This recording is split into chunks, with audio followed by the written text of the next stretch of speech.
The morning of the auction, there were 25 mules nobody wanted, and a girl with $1,200 in a paper envelope who wanted all of them. The sun had not yet climbed above the ridge behind the stockyard in Stiles County when the bidding on the last lot opened, and the men leaning on the rails laughed before the auctioneer had finished his sentence. The mules stood in the dust of the back pen, ribs visible under coats the color of wet ash and faded brown, ears flicking at flies, heads low. They had come down from a foreclosed outfit up near the Tennessee line, the kind of place where the bank had taken everything that could be taken and left what could not be sold for parts. The mules were what could not be sold for parts. The auctioneer, a man named Hollis Purnell, who had worked that yard for 30 years, did not bother to walk the lot. He called the opening bid at $50 a head and waited. And when nothing came back from the crowd, he dropped it to 25.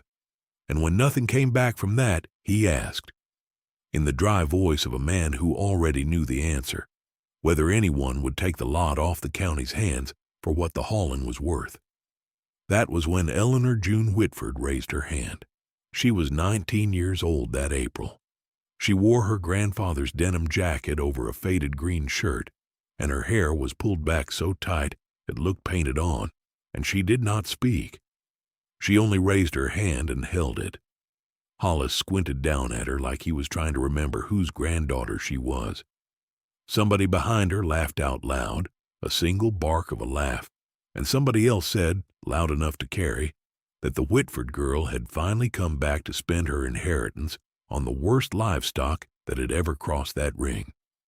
Hollis asked her, not unkindly, if she understood what she was bidding on. She said she did.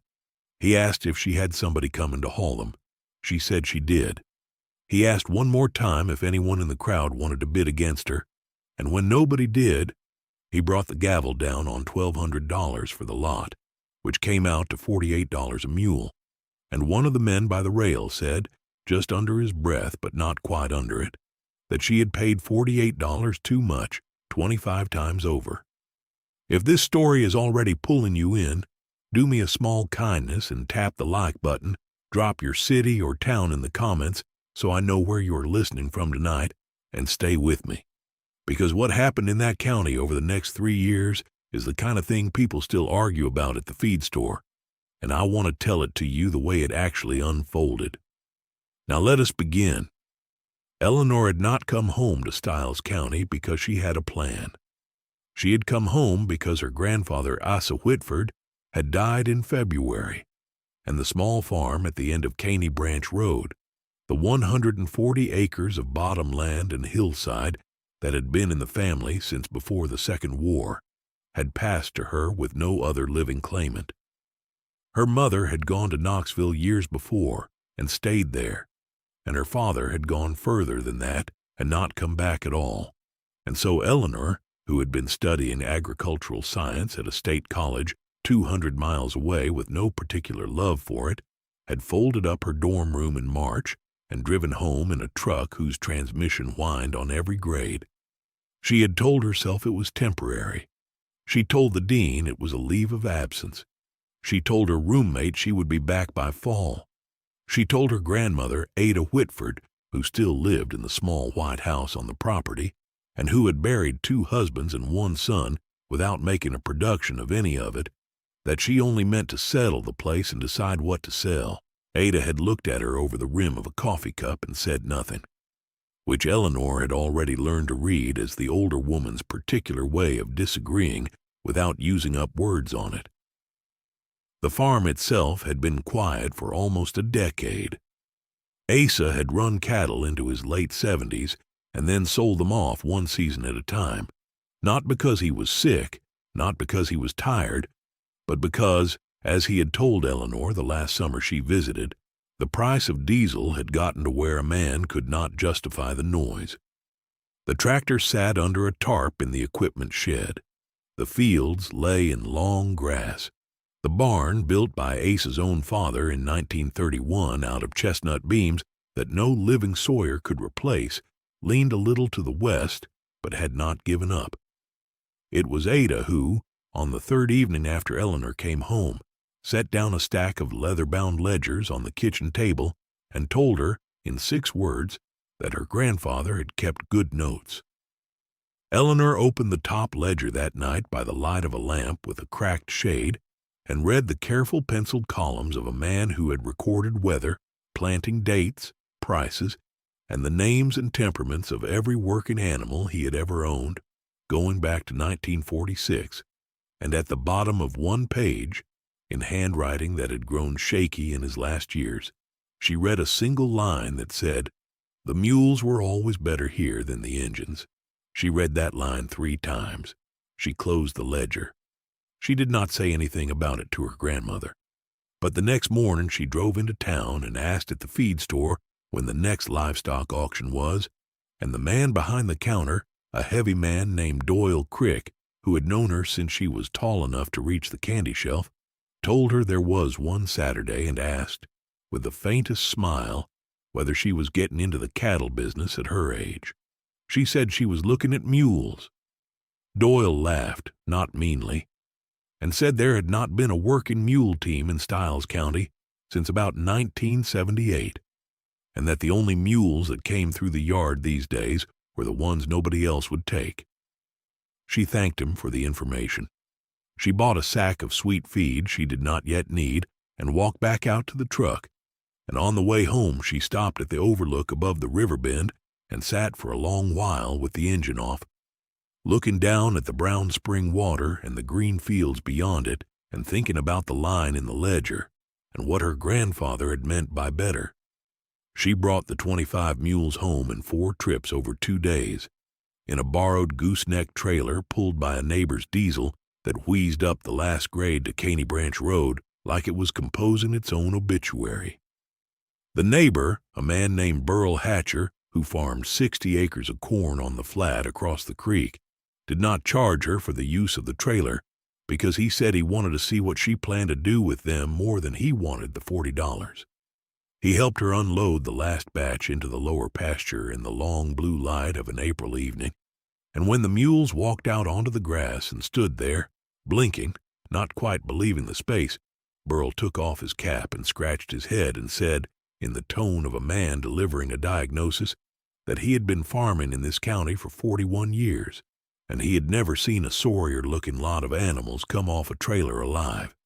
He said it without cruelty. He said it the way a doctor might say a wound was deep. Then he asked her plainly what she meant to do with them, because 25 mules was not a hobby, and it was not a herd. It was a problem looking for a use. Eleanor watched the mules for a long moment before she answered. One of them, a tall Jenny with a white star and a left ear that drooped from some old injury, had walked a few steps out from the group and was cropping the spring grass with a slow, methodical patience that struck Eleanor as the first dignified thing she had seen any of them do. She told Burl she meant to work them. Burl asked her, work them at what? She said she did not know yet, but that her grandfather had written something in his books, and she meant to find out what he had meant. Burl put his cap back on. He looked at the mules. He looked at her. He said, in the careful voice men use when they are trying not to insult a young person they have known since she was small, that her grandfather had been a good man and a smart one, but that the world had moved on from mules a long time ago, and that there were reasons it had moved on, and that she might want to think about those reasons before she spent another $1 on feed. She thanked him for the trailer. She said she would let him know how it went. He drove home in the dusk, shaking his head, and by the next morning every man at Doyle Crick's feed store knew that the Whitford girl had brought home a lot of starved mules and meant to work them, and the joke, repeated through the day in various forms, was that she had brought home the only 25 tractors in the county that ate when they were not running. The harshest version of the joke came from a man named Carlin Mott, who farmed 300 acres of soybeans on the River Road, and who had, the previous fall, bought himself a new green tractor with a cab and air conditioning and a satellite screen that told him within an inch where his rows were. Carlin said, to general agreement at the feed store counter, that the Whitford girl had just bought herself 25 slow, expensive lawn mowers, and that nothing useful had ever come out of nothing useful, and that she would be selling them for dog food by August. Doyle Crick, who liked Eleanor more than he liked Carlin, said nothing to that, but he wrote down the line in his head, the way a man stores a thing he suspects he may need to remember later. Eleanor, for her part, did not hear the joke directly, but she heard the shape of it the next time she walked into the feed store and felt the small pause in conversation that meant she had been the subject of it. She bought what she had come for, paid in cash from the envelope she still kept folded in the inside pocket of her grandfather's jacket, and walked out without saying anything sharp, because her grandmother had taught her by long example that the surest way to make a small man feel large was to argue with him. What she did instead, that first month, was watch. She spent the back half of April and most of May walking the lower pasture with her grandfather's ledgers under her arm and a small spiral notebook in her hand, and she did very little else. She watched which mules ate fastest and which ate slowest, which ones stood at the gate in the morning and which ones held back, which ones tolerated her hand on their necks, and which ones flinched and remembered something old and bad. She gave them no names for the first 3 weeks. She held that line. She almost held that line. By the end of the second week she had begun, in the privacy of the notebook, to call the tall Jenny with the drooping ear Miss Lean, because the animal leaned slightly to her left when she walked, the legacy of some injury Eleanor could not see. And within a month all 25 had quiet, practical names written in the notebook in pencil, and Eleanor had begun, without quite admitting it to herself, to know them. She fed them grass hay and a small ration of the sweet feed she had bought from Doyle, and she added, on the advice of an old veterinarian named Dr. Pruitt, who came out one Tuesday and looked them over for the price of a cup of coffee and a piece of pie, a mineral block, and a worming protocol that took 6 weeks to complete. Dr. Pruitt, who was 73 and had been treating animals in Stiles County since before Eleanor's mother was born, walked the pasture with her in silence for most of an hour, and at the end of it he leaned on the gate and said, without looking at her, that the lot was in better shape than he had been led to expect, and that with feed and time most of them would come back, and that 2 or 3 of them, the ones with the deepest chests and the soundest legs, were the kind of animal a man used to pay real money for once. Eleanor asked him what he meant by once.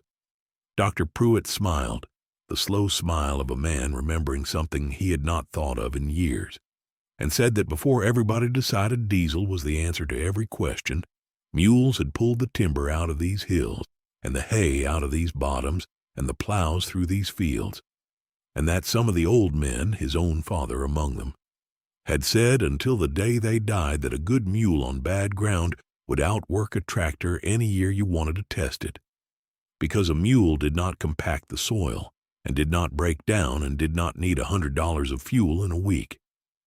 Eleanor wrote that down in the notebook.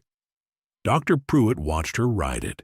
He said, after a long pause, that he would not have said it out loud at the feed store, but that her grandfather Asa had been one of the last men in the county who knew how to harness and drive a team properly, and that if she had any of his books, she ought to read them carefully, because what was in them was not in any other book she could buy.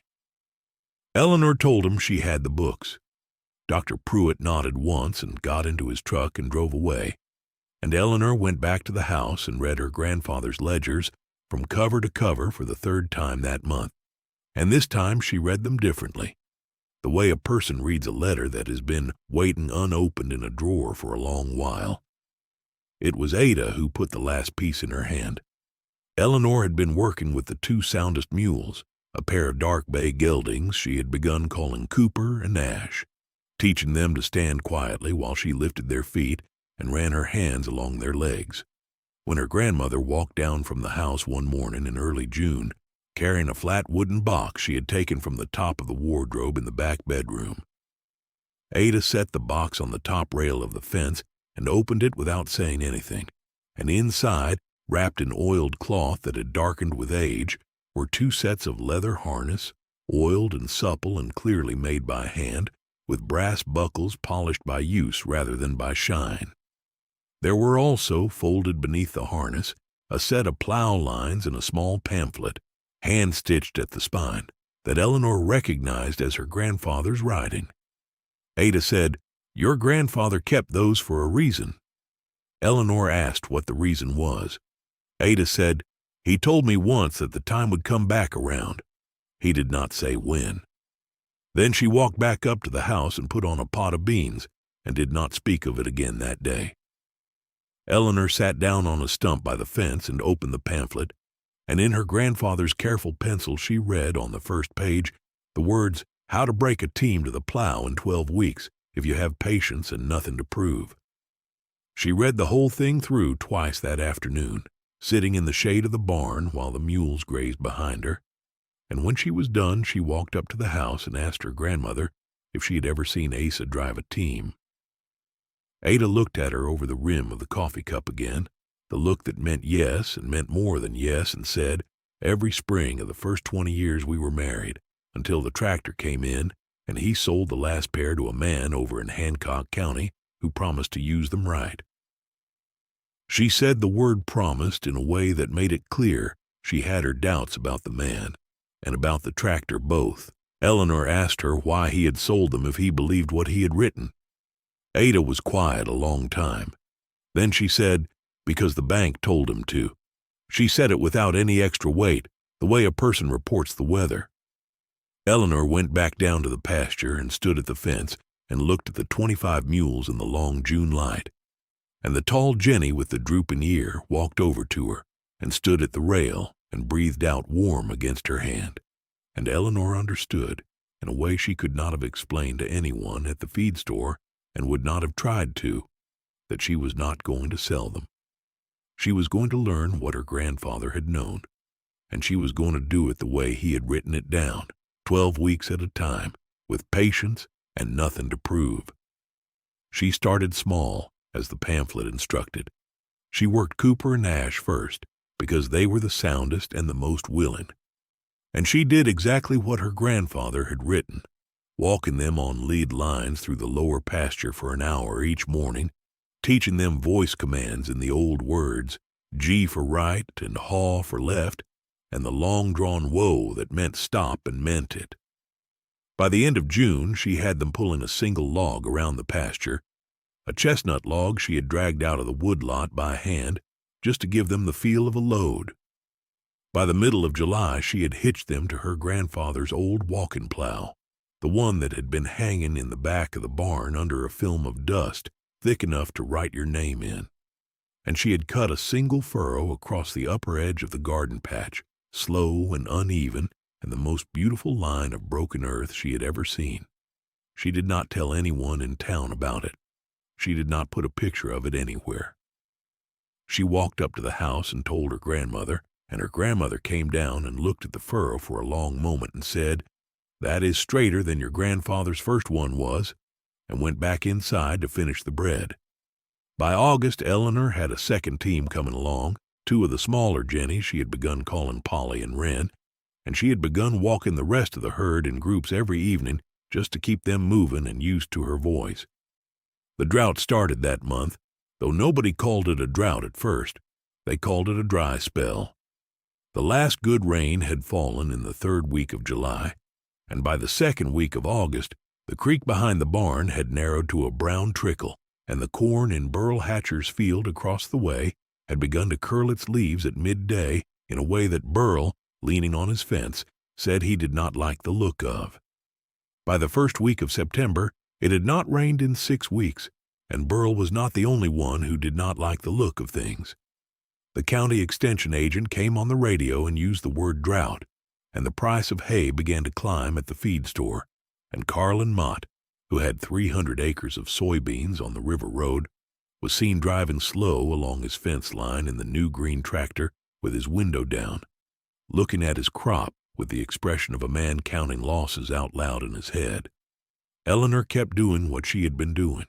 She worked her teams in the cool of the morning and the cool of the evening, and in the heat of the day she sat in the shade of the barn with the ledgers and the notebook, and she read and she wrote, and she did not say much to anyone about any of it.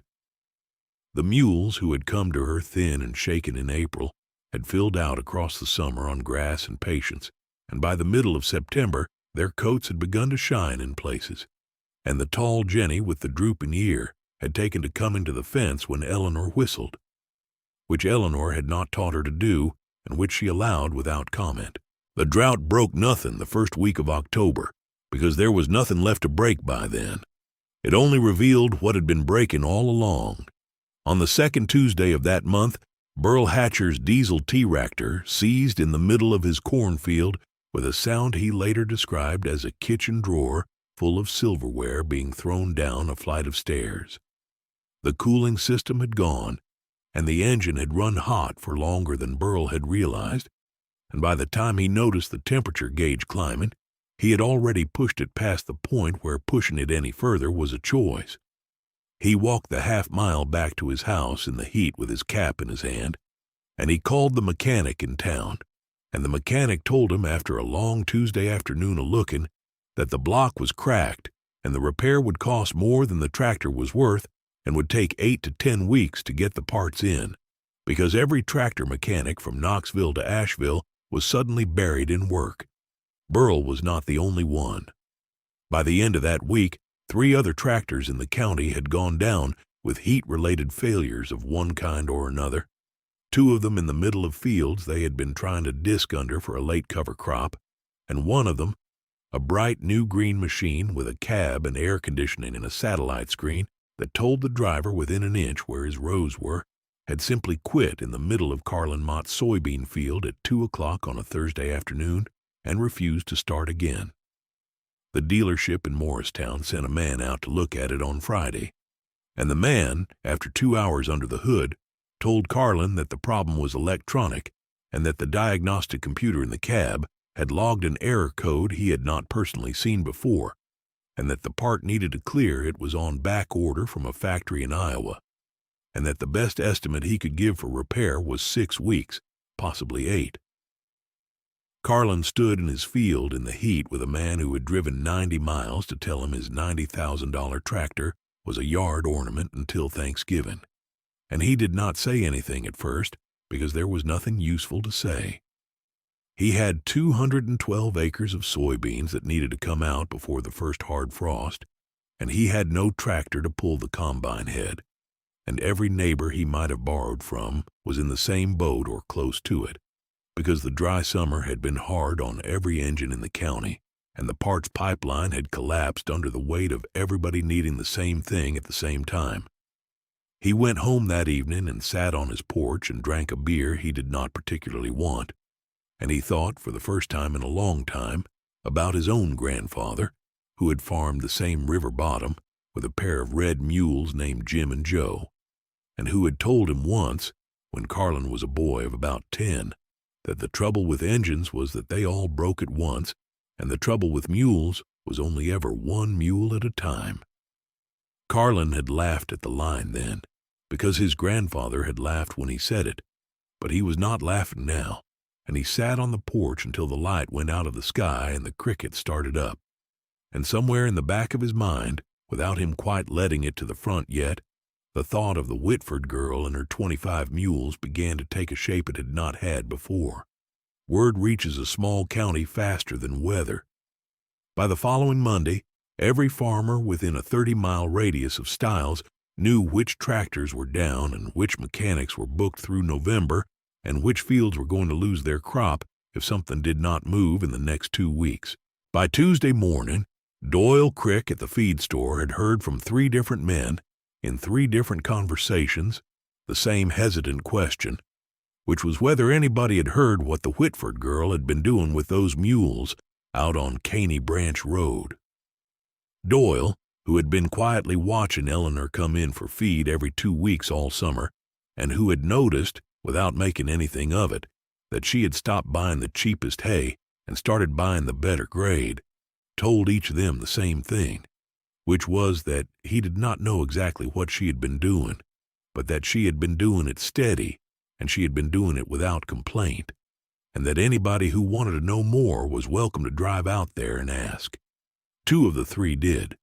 The first was a man named Hollis Purnell, the same auctioneer who had brought the gavel down on $1,200 the previous April, who drove out on Wednesday afternoon under the pretense of checking on a fence line, and who stood at Eleanor's gate for a quarter of an hour, watching her drive Cooper and Ash down a long straight furrow in the upper field, turning earth that had not been turned in a decade, the two big bay geldings leaning evenly into their collars, and Eleanor walking behind them with the lines in her hands, and her grandfather's pamphlet folded in her back pocket.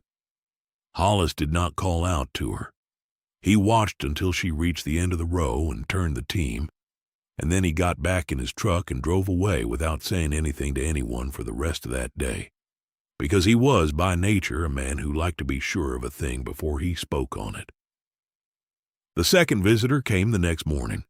Carlin Mott pulled his pickup into Eleanor's driveway at a little after 7, and he got out slowly like a man who was not entirely sure why he had come, and he stood with his hand on the open door of the truck and waited for her to walk up from the barn.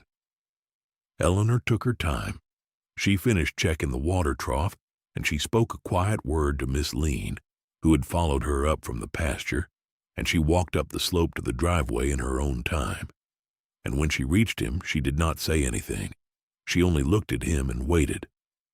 Carlin took off his cap. He held it in both hands in front of him, which was a thing his grandfather had taught him to do when he was about to ask for something he was not sure he deserved, and he said plainly that he had 212 acres of soybeans that needed to come out, and that his tractor was down for 6 weeks, and that he had heard she had trained some of her mules to work, and that he would like to know whether she would consider hiring out a team. He said it without any of the largeness he usually carried in his voice at the feed store, and Eleanor, who had heard from Doyle Crick months ago about the lawnmower line and the dog food prediction, did not bring any of it up. She asked him what he meant by hire out. Carlin said he meant fair wages for her time and feed for the animals and whatever she thought was right for the work, and that he was not in a position to argue the price. Eleanor was quiet for a long moment. She looked past him toward the lower pasture, where the mules were grazing in the long morning light, and she said, in the same flat tone she used with everyone, that she did not have a combine, and that her mules could not pull his combine head anyway because they had not been trained to it, but that if he had a wagon and was willing to harvest the old way along the edges where the combine could not get clean, she could put a team on a sled and haul beans out of the field for him for as long as he needed her to. Carlin had not expected her to know what a sled was. He had not expected her to know what the old way meant. He stood there with his cap in his hands and considered her for a beat longer than was comfortable. And then he said, quietly, that he would take whatever help she could give him, and that he would pay her by the day and by the load both, whichever came out fairer. Eleanor said, that's one approach. She said she would think about it overnight and come by his place in the morning to look at the field and decide what was possible. Carlin put his cap back on. He thanked her, which was a word that did not come easy to him, and he got back in his truck and drove away. And Eleanor walked back down to the barn and stood with her hand on Cooper's neck for a long time without saying anything, because the thing her grandfather had written in the back of the ledger about the time coming back around had just walked up her driveway in a clean shirt and asked her for help, and she wanted to be careful with it. She drove out to Carlin's place the next morning at first light, and she walked the field with him in silence for an hour, and what she saw was a crop that was still salvageable along the wet draws and the field edges where the combine had been planning to leave a margin anyway, and a center that would have to wait for the big machine whenever it came back to life. She told Carlin she could work the edges with 2 teams and a flat sled, and that she would need a helper to load, and that she could probably clear 40 acres in 2 weeks if the weather held. Carlin said he would pay for the helper himself, and that his nephew, a 17-year-old named Trey, who was strong and quiet and home for the harvest, would do the loading. They shook on it in the middle of the field without any paperwork, because Carlin's grandfather had taught him that a handshake in the middle of a field was older than any contract and harder to break, and Eleanor's grandfather had taught her the same thing in different words. She brought the first team over the next morning at sunrise. Cooper and Ash hitched to a low wooden sled she and Burl Hatcher had built in 2 evenings out of oak planks and steel runners salvaged from an old hay rake, and she worked the edges of Carlin's field for 9 straight days, walking behind the team in the cool morning and the cool evening, and resting them through the heat of the middle of the day under a stand of sycamores by the creek. Trey loaded the sled with armfuls of cut bean plants, and Eleanor hauled them to the wagon at the field gate, and from there Carlin himself ran them to a neighbor's barn where an old stationary thresher, brought back into service for the first time since 1963, separated the beans from the chaff with a noise like the past returning. By the end of the second week, Eleanor had cleared 38 acres of Carlin Mott's field with 2 teams of mules and a 17-year-old boy in a wooden sled, and Carlin had paid her $400 a day in cash and never once asked for a discount. And word of what she was doing had spread through Stiles County in the particular way news spreads when it confirms something people have begun to suspect but have not yet said out loud. The gas station at the crossroads, where a woman named Lurleen Bates ran the register and knew everybody's business before they knew it themselves, became the unofficial clearinghouse for the story, and by the 3rd week of October, Lurleen was telling every customer who came in for coffee that the Whitford girl was hauling beans out of Carlin Mott's field with the very mules Carlin had called lawn mowers in April. And most of those customers laughed the short, surprised laugh of people who had just been handed a piece of information that rearranged something in their heads. The calls started the next Monday. The first came from a man named Pruitt, no relation to the old veterinarian, who had 80 acres of late corn down by the river and a tractor that had thrown a rod in September and no way to get it out of the field before the rain that was finally being forecast for early November.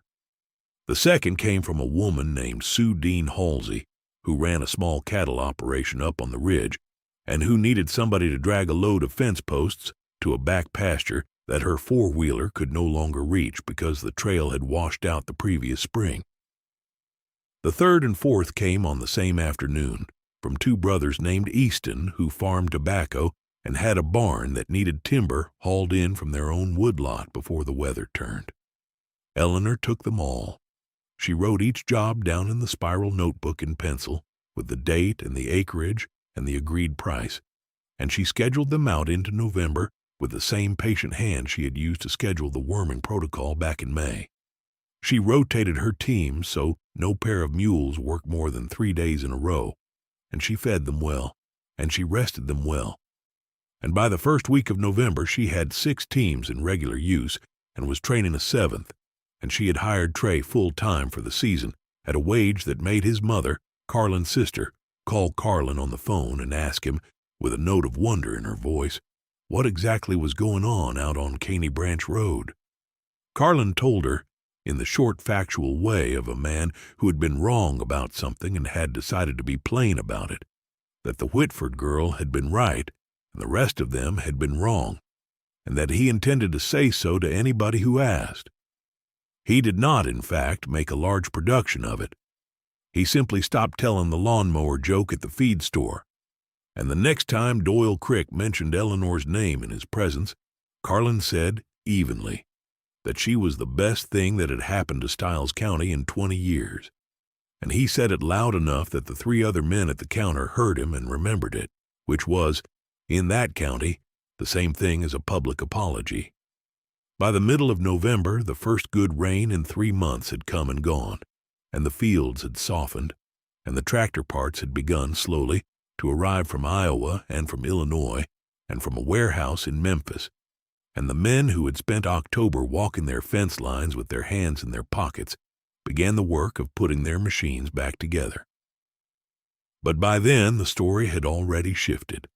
Eleanor had finished out the harvest season with 23 jobs completed and $11,000 in cash folded into a tin box in the back of her grandmother's pantry, and she had paid Trey fair wages every Friday, and she had bought a second sled and a third set of harness from an old man over in Hancock County who had kept them in his barn for 40 years on the chance that somebody might come asking. And she had begun, without announcing it, to think past the harvest into what the next year might hold.